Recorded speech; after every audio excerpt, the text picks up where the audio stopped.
আমাদেরকে সহযোগিতা করবে এবং এই স্টেজটা ছেড়ে দিলে আমরা খুশি হব।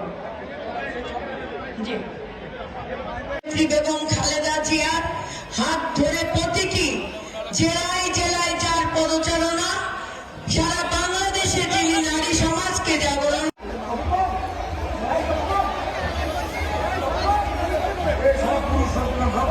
তুমি ভালো থাকো, ভালো থাকো।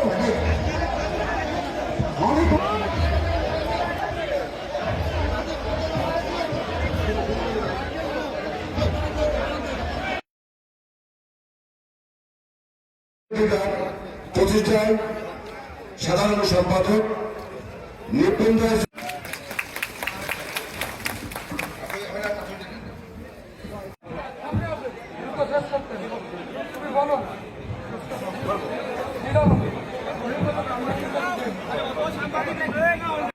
কেমন আছেন আপনারা সবাই?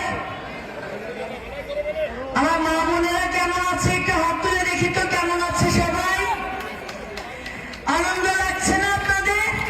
আপনি চাকরি, যদি আপনি মাস্টার্স পাস থাকেন, আপনি চাকরি করতে পারছেন না, কিন্তু আপনাকে সরকার যদি এসএমই এবং প্রশিক্ষণ দেয়, ব্যবসায়ী প্রশিক্ষণ, আর্থিক সহযোগিতা প্রদান করে, তখন আপনি ঘরে বসে থেকে উদ্যোক্তা হতে পারবেন, ব্যবসায়ী হতে পারবেন। এতে করে কি হবে? আপনার একটা ব্যক্তিগত সত্তা তৈরি হবে, আবার আপনার মাধ্যম দিয়ে আরো সমাজে ৫-১০টা নারীকে কর্মসংস্থানের পথ সৃষ্টি করা হবে। বুঝেছেন আপনারা? আমি একটা উদাহরণ দিই। মানসুর একটু দাঁড়াও তো, বোন একটু দাঁড়াও। ও ঢাকা ইউনিভার্সিটি থেকে পাস করেছে। সে আগামী দিনে যদি কোনো চাকরি না করতে চায়, সে যদি মনে করে এসেছেন এবং আপনাদের মাঝে তার মূল্যবান বক্তব্য রেখেছেন, আজকেও রাখবেন। এখানে আরো আছেন। আজকে আমরা অনেকেই ধানের শীষের জন্য লড়াই করেছিলাম। মহান রব্বুল আলামিন যার হাতে ধানের শীষ রেখেছিল, আমাদের আলহাজ মনোয়ার হোসেন খান, আমাদের আর এক প্রিয় ভাই, তিনি আপনাদের মাঝে আজকে তার মূল্য। বাংলাদেশ জাতীয়তাবাদী দলের স্থায়ী কমিটির অন্যতম সদস্য, একটি অত্যন্ত বর্ণাঢ্য পরিবারের সন্তান, যিনি দেশ দেশান্তর এবং এমনকি সারা পৃথিবীতে ম্যাডামের সাথে সফরসঙ্গী হয়েছেন, সেই নেত্রী একটু বক্তব্য রাখবেন। এই জন্য আমি আমার বক্তব্য অত্যন্ত সংক্ষিপ্ত করব।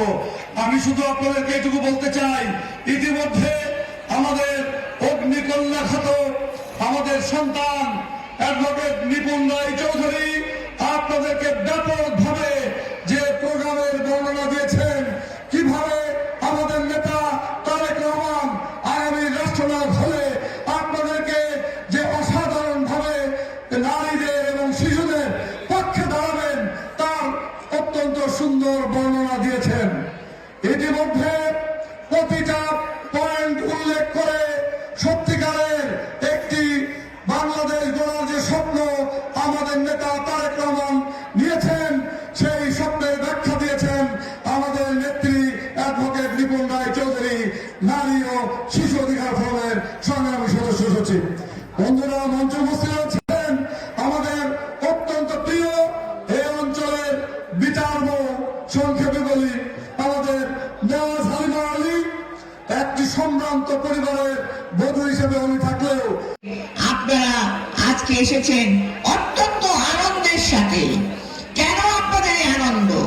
এই আনন্দ হলো অনেকদিন পর, দীর্ঘ 17 বছর পর ধানের শীষ আপনাদের কাছে চলে এসেছে। এই ধানের শীষ আপনাদের, আপনারা শহীদ প্রেসিডেন্ট জিয়াউর রহমানকে ভালোবাসেন, আপনারা ভালোবাসেন তাকে, দেশের নেত্রী বেগম খালেদা জিয়াকে। তার জন্য আপনারা দীর্ঘদিন অনেক দোয়া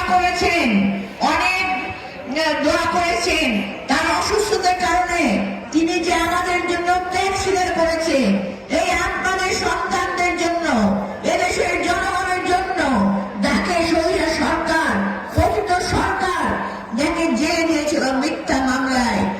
তিনি অসুস্থতার মধ্যে চিকিৎসা পাননি, তবু তিনি মাথা নত করেননি। তিনি বলেছেন, এদেশের সন্তান আমার সন্তান, আমার মৃত্যু হলে এই মাটিতে হবে, তবু আমি এই দেশবাসীকে গণতন্ত্র পুনরুদ্ধারে আমার আপসহীন লড়াই করে যাব। তাই বলে না, আপনারা জানেন এই খালেদা জিয়া আপনাদের জন্য কি করেছেন। আমার বোন নিপুণ, আমার ছোট বোন নিপুণ খুব সুন্দর করে এই কথাগুলো বলেছেন। আজকের দেশনেত্রী বেগম খালেদা জিয়া শিক্ষা উপবৃত্তি থেকে শুরু করে, মেয়েদের কর্মসংস্থান থেকে শুরু করে, মহিলা বিষয়ক মন্ত্রণালয়, শিশু মন্ত্রণালয় শুরু করে এমন ভাবে মেয়েদেরকে এগিয়ে নিয়ে এসেছিলেন যাতে করে আজকে বাংলাদেশের মহিলারা শিক্ষায় শিক্ষিত হয়ে বিভিন্ন পেশায় তারা আজকে এগিয়ে যাচ্ছে। আজকে দেখে শহীদ জিয়া, তার কথা আপনারা জানেন, তিনি প্রথম নারী ক্ষমতায়নের প্রধান পৃষ্ঠপোষক। তিনি মহিলা মন্ত্রণালয় করেছিলেন আপনাদের জন্য, তিনি মহিলা সংস্থা করেছিলেন আপনাদের জন্য। শহীদ বেগম জিয়া শিশু বিষয়ক মন্ত্রণালয় এবং মহিলা মন্ত্রণালয় এক করে নিয়েছিলেন যাতে মা ও শিশুরা তারা একসাথে কাজ করে আমার নাগরিককে, দেশকে উন্নয়ন করতে পারে। বলে আমরা জানি আপনারা ক্ষুধার্ত, আপনারা সেই সকালে এসেছেন, তবু আপনারা ধৈর্য ধরে বসে আছেন। তার কারণ দীর্ঘ 17 বছর আপনারা লড়াই করেছেন একটি পতিত সরকারের বিরুদ্ধে, যে সরকার আপনার কন্যা সন্তানকে, আমাদের মা বোনকে রাজপথে ধর্ষণ করেছে, বিভিন্ন নিরাপদে কোনো জার্নি করতে পারে নাই, আপনার বাক স্বাধীনভাবে কথা বলার অধিকার দেয় নাই। সবচেয়ে বড় অধিকার কে নিয়েছিল? সেই অধিকার হলো আপনাদের ভোটের অধিকার। সেই ভোটের অধিকার আজকে ফিরিয়ে এনেছে কে? ফিরিয়ে এনেছে আমাদের প্রাণপ্রিয় নেতা শহীদ প্রেসিডেন্ট জিয়াউর রহমান এবং তারেক রহমানের উত্তরাধিকারী যোগ্য উত্তরাধিকার তারেক রহমান, দেশের বেগম খালেদা জিয়ার যোগ্য উত্তরাধিকারী জনাব তারেক রহমান।